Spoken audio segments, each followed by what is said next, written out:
The way to describe Ultimatum, episode 41, is just simply two words. Full whiplash. Especially if you're coming off of episode 40, which is a goofy Night of Living Dead spoof gone Code Lyoko style. It actually turns out to be somewhat terrifying. Ultimatum is terrifying in that different way. Because this stuff is actually terrifying and criminal. Yes, Xena will do anything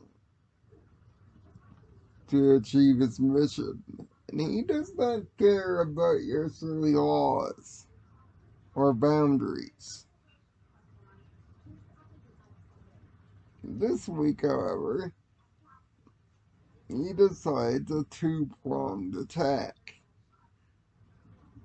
but with one linchpin. John Luke Delmos is the possessee this week. Yep, the principal. Smart choice considering he is the authority figure in charge of middle school, should be college, but middle school. Students of all ages, the one trustworthy. You know, the one we send all of our students in public schools to protect us from things such as this, oddly enough. But he's not on the warpath like other Spectre positions. No, this one's got a goal. Wide open goal. Kidnapping. You and I, specifically. And yes, is it meant to be uncomfortable as heck? Yep. It starts rather quick, too. The show skips the pretense and only has a few sissy jabs to throw in before the plot gets kicking. But just like the episode is entitled, there is a ransom demand. Straight up.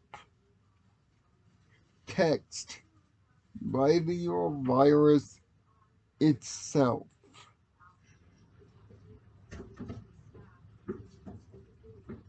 I want Aelita to the Schizozoa. If I don't get that, Yumi will die. The show, the show uses the term liquidated, which you know what that means. But the fact that the evil virus knew how to write a rather intimidating, straightforward ransom note is pretty freaking scary. As the team juggles with whether to answer the note or not.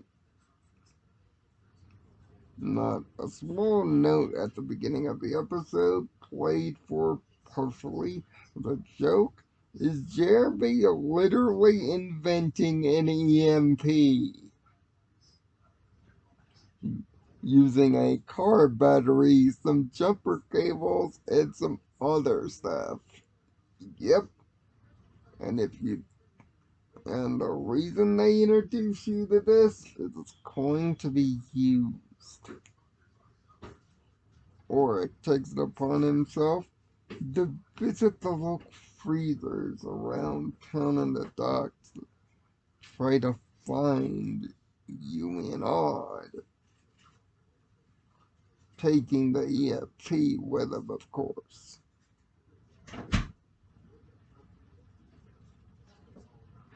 Jeremy and Aelita, unfortunately, have to decide whether to give in to the ransom note or not. But they get an unlikely ally in Sissi. Well, it is her father after all. He's not that uncompassionate, heartless. We've seen it now 5 times. In fact, last week she do a good, and she do a good again. Really good again. Wanting to know the truth about what's going on, how she can help. It won't be the last time she do a good this season. And the next time she do a good, it's gonna be a really good. And it's gonna circle back around too.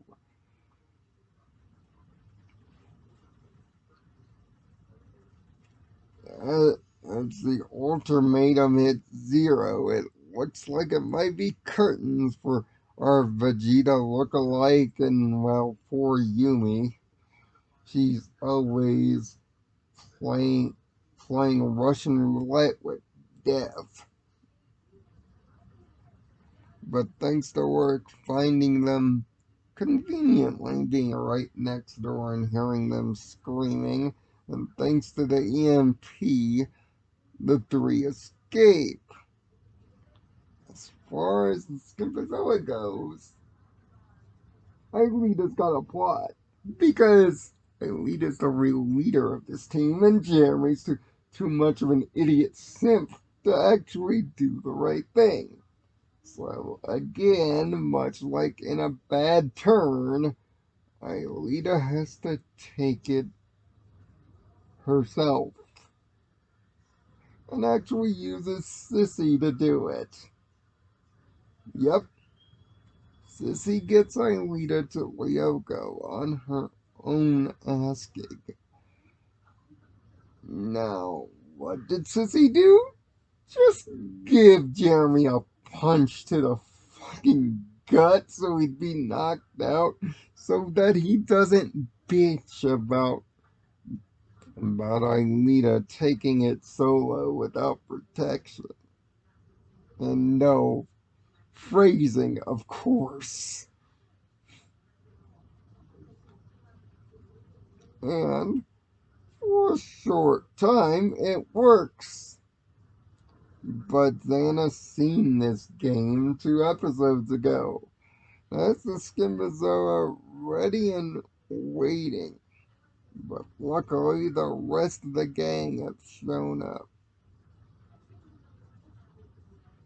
Oryx going to deal with the Spectre John Luke, which gets Sissi involved physically. Yes, she even decides to take a steel pipe to her own father's head. Look, this episode is different, sons. On Lyoko, though, Sissi looks like a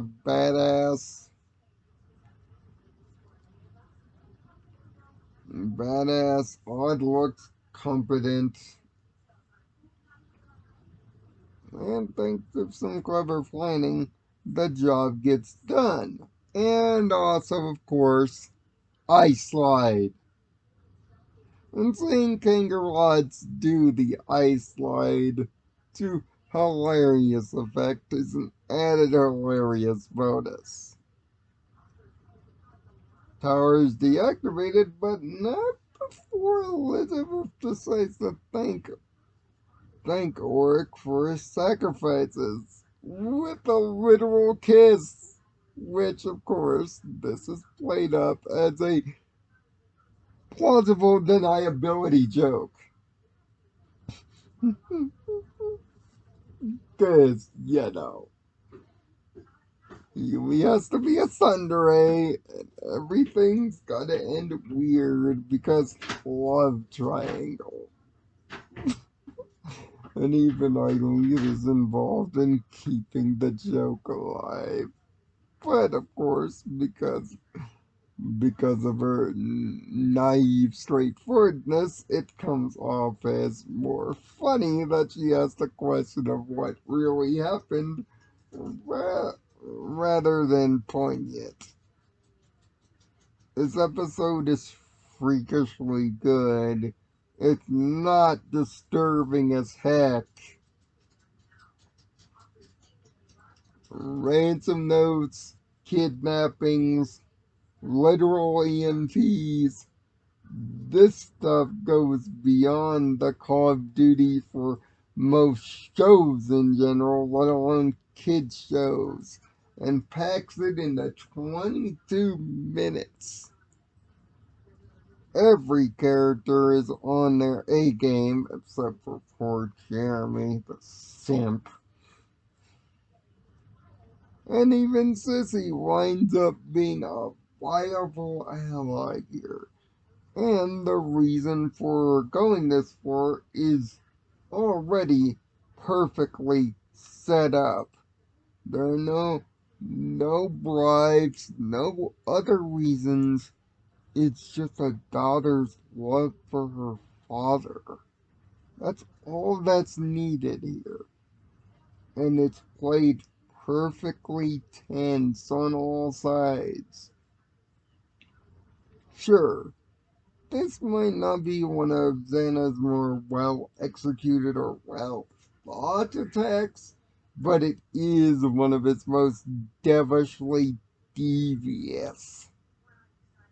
This thing is a 5 out of 6. And considering that Attack of the Zombies was the episode that preceded it, the tonal whiplash might throw you off if you're watching these two episodes back to back, but it's no less serious. Speaking of less serious, next week's episode, A Fine Mess,